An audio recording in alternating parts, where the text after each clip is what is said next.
বাংলাদেশ জাতীয়তাবাদী দল বিএনপি চট্টগ্রাম মহানগরের ১৪ নম্বর লালখান বাজার ওয়ার্ডের আয়োজনে বিএনপির ৪৭তম প্রতিষ্ঠাবার্ষিকী উদযাপন ও দলের সদস্যপদ নবায়ন কার্যক্রম উদ্বোধন এবং বিএনপির ভারপ্রাপ্ত চেয়ারম্যান তারেক রহমানের ৩১ দফা বাস্তবায়নের লক্ষ্যে বর্ণাঢ্য সমাবেশ ও সাংস্কৃতিক অনুষ্ঠানের আয়োজন করা হয়।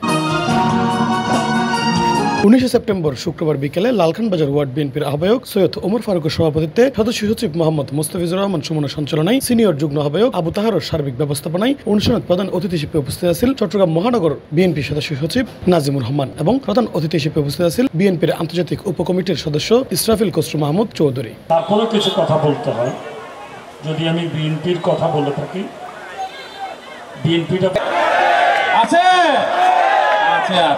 আপনারা অনেক সারাদিন ধরে কষ্ট করছেন। প্রেক্ষাপট আমরা পরিবর্তন করে দিব, এখানে কোনো চাঁদাবাজির স্থান হবে না, মানুষকে ত্রাস সৃষ্টি করা সেই কাজ থেকেও যেন সকলে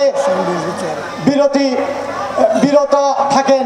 বিশেষ অতিথি হিসেবে উপস্থিত আছেন চট্টগ্রাম মহানগর বিএনপির যুগ্ম আহ্বায়ক অ্যাডভোকেট আব্দুল সাত্তার, যুগ্ম আহ্বায়ক আকুল হানিফ শাহ আলম, চট্টগ্রাম মহানগর মহিলা দলের সভাপতি মারায়া বেগম মনি, চট্টগ্রাম মহানগর বিএনপির সাবেক সহ সাংগঠনিক সম্পাদক আলিম স্বপন এবং মহানগর ছাত্র দলের সদস্য সচিব শরীফুল ইসলাম তুহিন। ২৬ সালে যে জাতীয় নির্বাচন হতে যাচ্ছে, সেই নির্বাচনে কোনো ধরনের ফরম পূরণ করতে না পারেন এবং যারা আমাদেরকে ১৭ বছর রাস্তায় দাঁড়াতে দেয়, সুষ্ঠু নির্বাচন আমাদেরকে তারেক রহমানকে উপহার দিতে হবে।